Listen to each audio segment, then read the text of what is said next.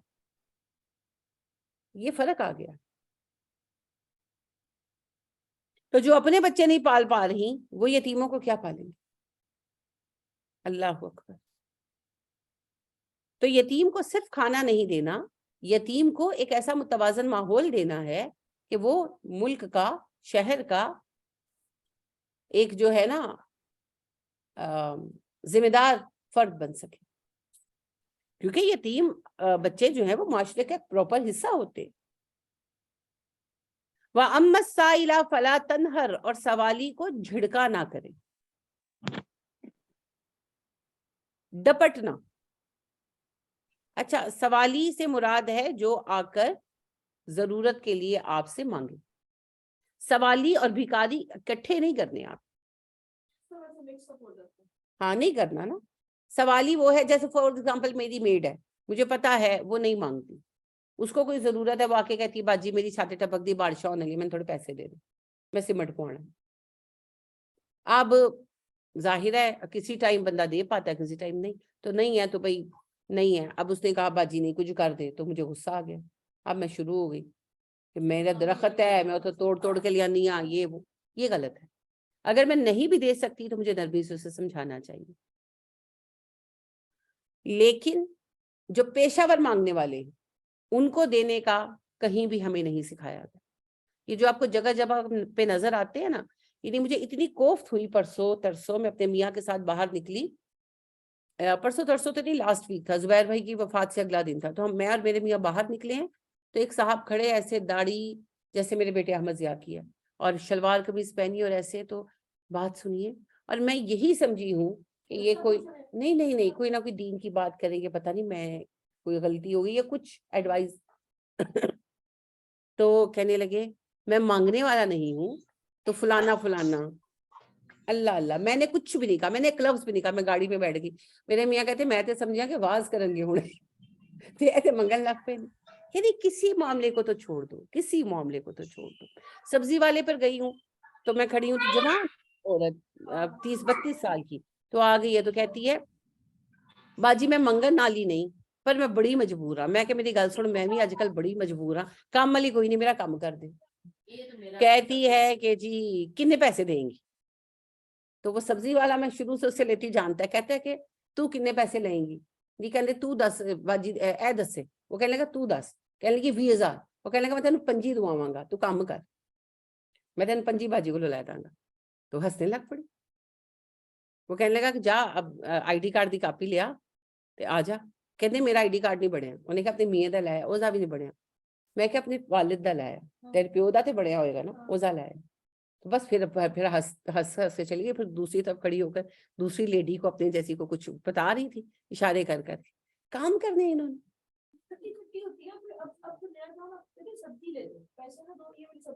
کبھی بھی نہ لے کر دیں, یہ ان کے پاس کھڑے ہو کر نہیں کہیں گے.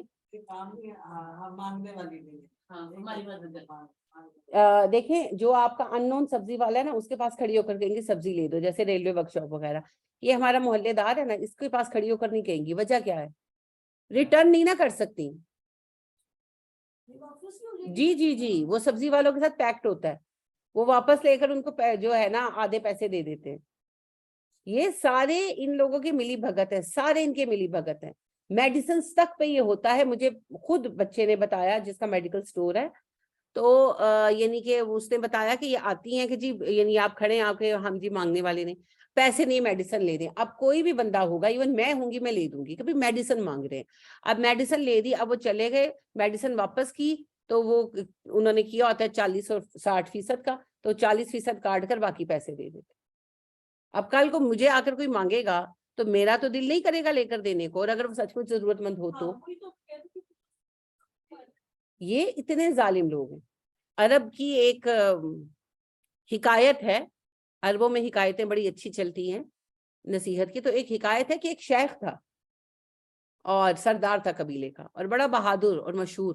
تو وہ اپنے گھوڑے پر نکلا ہوا تھا, تو صحرا میں اس نے آواز سنی, صحرا میں دور اندر نکل کے اس نے ایک آواز سنی, تو اس نے دیکھا کہ ایک بندہ جو ہے نا وہ ریت میں دبا پڑا ہے. تو گھوڑے سے اترا, اس نے اس بندے کو نکالا, منہ شو جھاڑا, تو اس نے پانی پلایا. تو وہ بندہ کہنے لگا کہ جی میں فلانا فلانا بندہ ہوں اور میں طوفان میں پھنس گیا تھا. اب صحراؤں میں طوفان آتے ہیں, ریت کے نارمل بات ہے. تو وہ جو کہنے لگا عرب سردار کہ مجھے بتاؤ میں تمہیں کیسے ہیلپ کر سکتا ہوں. کہنے لگا کہ میرا تو اونٹ بھاگ گیا, سارا سامان بھی اس پہ چلا گیا, تو مجھے مہربانی کر کے آبادی تک پہنچا دو تو میں اپنے لیے کچھ کر لوں گا. تو وہ عرب سردار گھوڑے پر بیٹھا, اس کو کہا اور میرے پیچھے بیٹھو. اس نے کوشش کی تو وہ گر پڑا, کہنے لگا میں نہیں بیٹھ سکتا, مجھ پہ رحم کرو, مجھے ہیلپ کرو. اس نے کہا اچھا. وہ نیچے اترا, اسے سہارا دے کے گھوڑے پر بٹھایا, تو وہ بدبخت گھوڑا لے کر بھاگ گیا. عرب سردار نے اس کو کہا میری بات سنو, رکو. تو اس نے دور سے کہا لگایا, کہنے لگا بڑا مشہور ہو تم, بڑے عقل مند ہو, بڑے سیانے ہو, دیکھا تمہیں کیسا الو بنایا, اب نہیں میں رکتا. وہ کہنے لگا نہیں, میں تمہیں گھوڑا دینے کے لیے نہیں کہہ رہا, میری بات سن کر چلے جاؤ. جب تم یہ گھوڑا بیچنے جاؤ گے تو لوگ تم سے پوچھیں گے کہ یہ گھوڑا کہاں سے ہے, کیونکہ یہ بہت قیمتی اور نسلی گھوڑا ہے. تو یہ بتانا کہ میں نے تمہیں گفٹ کر دیا, یہ مت بتانا کہ تم نے مجھے اس طرح سے ٹھگ لیا, کیونکہ کل کو کوئی دیکھے گا کہ کوئی ریت میں دبا پڑا ہے تو تمہاری وجہ سے اس کی مدد کے لیے نہیں اترے گا. تو بات یہی ہے, ان لوگوں کی وجہ سے بہت دفعہ شاید ہم سے ایسا ہوا ہو کہ ہم نے کسی حقدار کی مدد نہ کی. تو یہ بڑا سخت پابندی ہونی چاہیے. کرونا کے بعد تو انہوں نے تماشا ہی بنا لیا. میں گروسری لینے کے لیے گئی تو گاڑی روکی, یعنی ڈرائیور تھا ساتھ, میں نے اس کو کہا, میں نے کہا آپ یہ لے لو, تو میں گاڑی میں ہوں. تو پریم میں بچہ ڈال کر تو ایک خاتون پراپر ابایا پہنا ہوا, ٹھک ٹھک ٹھک. میں نے شیشہ نیچے کیا, میری بات سنیں, میرے پاس بچے کے دودھ کے لیے پیسے نہیں, میں کہا پریم کے لیے پیسے ہیں تمہارے پاس, یہ کمبلوں کے لیے پیسے ہیں. دل میں کہا, اس سے میں نے کچھ بھی نہیں کہا, میرا دل ہی نہیں چاہا. یعنی کہ پراپر کپڑے پہنے ہوئے, پریم میں بچہ ڈالا ہوا, تمہارے پاس دودھ کے پیسے نہیں ہیں. کمال ہی ہو گیا. اب یہ بتائیں مجھے, ایک بندہ ہو مانگنے والا غریب بھی ہو, اس کی آواز اتنی اونچی ہو سکتی. آپ نے ہماری گلی میں وہ آتے ہیں, اللہ کمال ہے مما جی, ان کا والیوم دیکھیں, یہ لگتے ہیں کہ اسے مانگنے ایسے بول رہے ہوں گے کہ سوئے کو اٹھا دی. تو اگر بندہ اس طرح کا ابھی بول, میں یہ نوٹس کر رہی, تو آپ نے آج بات بتائی نا کہ میڈیسن نکالتے ہیں, تبھی مجھے ان کا جو ہوتا ہے نا پیپر پرسکرپشن والا جو ہے وہ اتنا گندا ہوا ہوتا ہے, تو میں وہی حیران ہوں کیونکہ بار بار اسی کو یوز کر رہے ہیں. یوز کر رہے تو یہ تک اس کی نا وہ یہ ہوتی ہے, بڑے ظالم لوگ ہیں, بہت ظالم لوگ ہیں, بہت ظالم لوگ ہیں. اور ہاں, اور یعنی کہ میں نے لے کر دیا, یعنی میں شالامار ہمارے ہاسپٹل سے نکلی اور سامنے آپ کو ہوتا ہے کئی فارمیسیز ہیں, تو انہوں نے مجھے ایک میڈیسن لکھ کر دی میرے ڈینٹسٹ نے. تو انہوں نے مجھے کہا کہ آپ کو یہیں سے ملے گی, کہیں اور سے نہیں ملے گی, تو آپ یہیں سے پتہ کر لینا. تو وہ سامنے خان میڈیکل تھا, تو میں ادھر چلی گئی. تو وہیں پر وہ ایک جو ہے خاتون وہ آ گئی, کپڑے اس سے نارمل پہنے ہوئے تھے جیسے عام گھرانوں کے پہنتے ہیں. تو وہی بات ہے, اس میرے ذہن میں بھی یہ بات کھٹکی, میں نے کہا کہ پرسکرپشن بہت پرانا. پھر میں نے سوچا ہو سکتا ہے ان کا مریض بڑے دنوں سے بیمار ہو بیچارہ. دوائی میں نے لے دی, تو جو ہے میں آ گئی. تو بعد میں جو ہے نا ایسی بائی دا وے بات ہوئی. اچھا وہ مجھے کہنے لگی بڑے عرصے سے بیمار ہے اور وہ زیر علاج ہے. تو میں نے اس کا نمبر بھی لے لیا کہ میں نے کہا چلو میں دیکھتی ہوں کہ بندہ دوائی لے دیتا ہے نا, پیسوں کی نہیں میں عادت ڈالتی. تو میں نے پھر آ کر ایک بچے سے بات کی, وہ میرے اسٹوڈنٹ کے بیٹے ہیں, ان کا اس طرح میڈیکل اسٹور ہے. تو میں نے ان سے بات کی, تو وہ مجھے کہنے لگے کہ نا یہ دوائی, ان کو میں نے تصویر وغیرہ بھی شیئر کی. تو مجھے کہنے لگا آنٹی یہ دوائی اتنی لمبی چلتی نہیں ہے, یہ تو اینٹی بایوٹک ہے, یہ تو کسی کو میکسیمم 15 دن دے دیں گے, 21 دن دے دیں گے, مہینوں کون کھلا سکتا ہے. تو میں نے کہا اچھا, تو میں نے کہا پرسکرپشن, تو وہ پھر اس نے مجھے یہ بات بتائی کہ یہ انہوں نے ڈیل کی ہوتی ہے, اور یہ واپس لے کر تو جو ہے نا ان کو پیسے دے دیتے ہیں, تو ان کی بھی بکری ہو جاتی ہے اور ان ظالموں کی بھی ہو جاتی ہے. ان لوگوں نے سیکھ لی ہے نا کہ ہم لوگ کہتے ہیں پیسے مانگو, تو یہ پھر انہوں نے یہ چیزیں سیکھ لی ہیں کہ بھئی ہمیں جو ہے وہ سبزی لے دو, ہمیں جو ہے دوائی لے دو, اور پھر انہوں نے آپس میں پیکٹ کیے ہوئے ہوتے ہیں. اب بتائیں ہاسپٹل سرکار کے پاس میں جاتی ہوں, اب عورتیں پرچیاں لکھتی ہے, اب بھی انہوں نے بڑا بالکل یہ سب ریکٹ ہے, یہ سب ریکٹ ہے. ہاسپٹل میں تو خاص طور پر جو ہاسپٹل کے اندر کی فارمیسیز ہیں وہ تو کرتی ہی ہے, وہ تو کرتی ہی ہے, بالکل نہیں دے. انہوں نے کام پکڑا ہوا ہے, دیکھتے ہیں کوئی جا رہا ہے تو اگر آپ کو واقعی بعض اوقات ہوتا ہے نا کسی کے بارے میں آپ کو لگتا ہے کہ سچ بول رہا ہے, جو ڈاکٹر سے جا کے تصدیق کر لو, ڈاکٹر سے جھوٹ بولتے ہیں نارملی,